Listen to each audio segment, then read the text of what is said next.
त्रिपुरा के जनजाति के लिए काम किया है, तो जनजाति जाति के लिए भी हम लोग कहाँ से भाई, हम लोग आज विप्लव जब यहाँ कैसे पैदा हो गया, महाराज के पिताजी और पिताजी के पिताजी माना करता तो नहीं हो सकता था, मेरा जन्म इस भूमि में नहीं हो सकता था, आप मेरा जन्म इसमें हो गया बिकॉज ऑफ ट्रांस परिवार के कारण से। तो इस बात को सभी समय कम्युनिस्ट ने ना कहा, कम्युनिस्ट ना करता। मैं कम्युनिस्ट के ऊपर व्यक्ति को बन नाराज नहीं, मैं जितेंद्र चौधरी को बन नाराज नहीं हूँ, मैं भाजपा के ऊपर नाराज नहीं था, मैं नाराज हूं उनके सोच के ऊपर, उनकी व्यवस्था के ऊपर, क्योंकि इस देश को और इस राज्य को, इस राज्य के जनता को लंबे समय उन्होंने राज किया, दिया किया।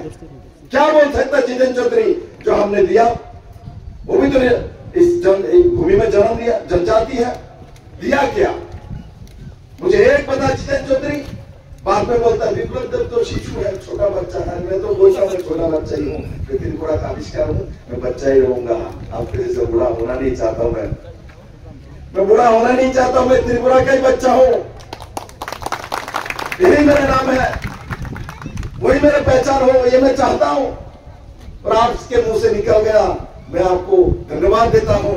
आप ऐसा बोलते रहिए, मुझे बच्चा बनाते रहिए, और आपका विनाश दोषी हो जाने वाले हैं। और इस बार का इलेक्शन निर्वाचन महाराज ने एक बार भी बोला नहीं, जो कृति देवी देववर्मा जी के लिए आप वोट दो, एक बार नहीं बोला क्या? नहीं बोला ना। जब नहीं बोला, सब मिलके हमारे बहन को, सब मिलके इतना वोट देंगे, बहन ने जिंदगी भर याद रखेंगे। तो हमारे भाई लोगों ने, हमारे बहन लोगों ने इतना वोट दिया मेरे को, दीदी को याद रहे। और वो वोट हमको ध्यान रखना पड़ेगा, वो वोट क्योंकि अमित भाई शाह जी ने जो अकॉर्ड किया है, और जो महाराज ने बहुत मेहनत किया उसमें, और उसमें जाके दीदी को लाया, और दोनों सीट में, एक सीट में तो इलेक्शन हो चुके हैं, मैं आ चुका हूं 19 को पद्मपुर में वोट हो गया, और अभी 26 को है, उसमें कमल निशान में, लोटस में छाप मारना है। तो उसी दिशा में हम लोगों को काम करना है। दीदी को हम जब वहां भेजेंगे, तब दीदी आप लोगों को जो कमियां अभी भी रह गई है, वो सब काम मैं दीदी से कराऊंगा, मैं और महाराज मिलके। और आज मैं गर्व करता हूँ, आज मैं गर्व करता हूँ, सीपीएम के समय यहाँ एक ईंट नहीं मिलता था, एक ब्रिक नहीं मिलता था। आज महाराज यह बिल्डिंग दिख रहा है मेरे सामने, क्या आपको अच्छा नहीं लग रहा है? ये हम लोगों ने मेहनत किया, काम किया है, उसका कारण है नरेंद्र भाई मोदी है, अमित भाई शाह है, महाराज है, मैं हूं। तब आपको यहाँ बिल्डिंग वाल दिख रहा है, यहाँ ईंट नहीं मिलता। जो यहाँ के पुराने कोई नेता है, कोई व्यक्ति है, वो बता सकता है मुझे कि यहाँ एक जंगल में एक ईंट देखा पाता था कम्युनिस्ट के समय, एक ईंट नहीं मिलता था। आज एक से बाद एक घर मिल रहा है, बिल्डिंग मिल रहा है। और रास्ता मैंने देखा खराब है, मैंने सीएम रहे तो ये बहुत सारे टेंडर दिया, टेंडर देने के लिए आता नहीं, किंतु मैं बोल रहा हूँ ये सब रोड अच्छा रोड बना देंगे, और अच्छा से आप लोग रहना, और सब व्यवस्था माननीय प्रधानमंत्री नरेंद्र भाई मोदी करेंगे। मोदी है तो आपको 23 साल के बाद आपको जाके अपना घर मिला, अपना मकान मिला, आपका भोटाधिकार मिला मेरे मित्रों। इसलिए उसको संभाल के रखना।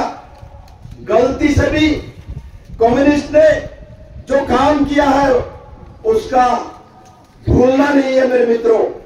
इसलिए मैं कहता हूं, मैं नहीं कहूंगा भाई इसमें पैकेज दिया, इसमें वो कर दिया, इसमें ये कर दिया, किंतु मेरा इतना ही कहना है, हर बच्चे को पढ़ाई कराना है, हर बच्चे को अपना रोजगार देना है, हर बच्चे को आगे बढ़ाना है। वो सोच आप लोगों के अंदर रहना चाहिए और वो करना है।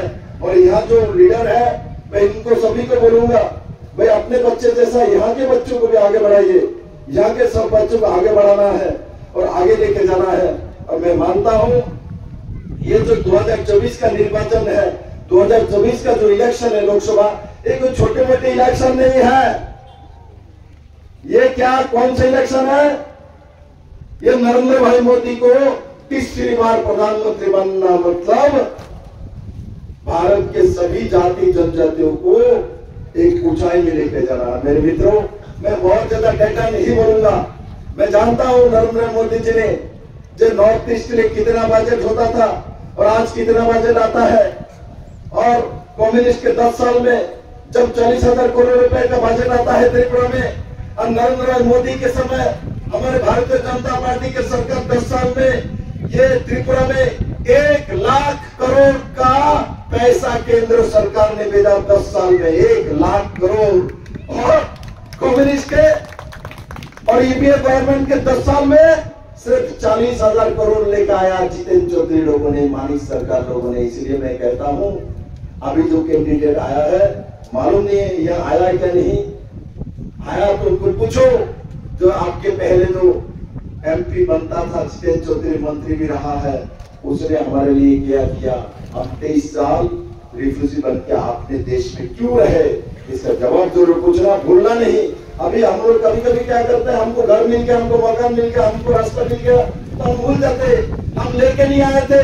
आज से 1.5 साल 2 साल पहले आपके पास एक कुछ भी नहीं था।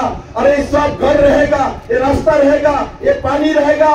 जब नरेंद्र भाई मोदी है तब रहेगा, नहीं तो मोदी नहीं है तो पानी के नल में पानी नहीं आएगा यार। मोदी नहीं है तो घर का टीन खराब हो जाएगा, दूसरी बार टीन नहीं आएगा। मोदी नहीं है तो ये रोड खराब हो जाएगा, दूसरा बार नहीं बनेगा। और कम्युनिस्ट क्या बोलेगा, आंदोलन करो टीन आ जाएगा, आंदोलन करो रास्ता बन जाएगा, आंदोलन करो वाल बन जाएगा, आंदोलन करो बच्चा भी पैदा हो जाएगा। ये कम्युनिस्ट है, ऐसे नहीं करता है, सब झूठ बोल के हमारा। आप तक 25 साल राज कर लिया झूठ बोल के। झूठ तो कोई इनसे जाके सीखे।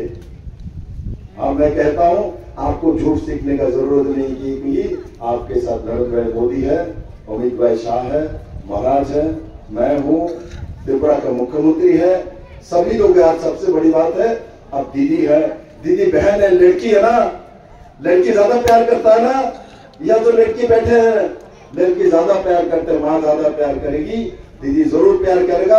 मैं आशा करता हूं 26 तारीख को सब मिलके एक साथ निकलना और दीदी को कमल निशान में, लोटस में वोट देके सब वोट दोगे ना। एवरी वोट फॉर दीदी, हाँ तो नाउ एवरी वोट फॉर दीदी, एवरी वोट।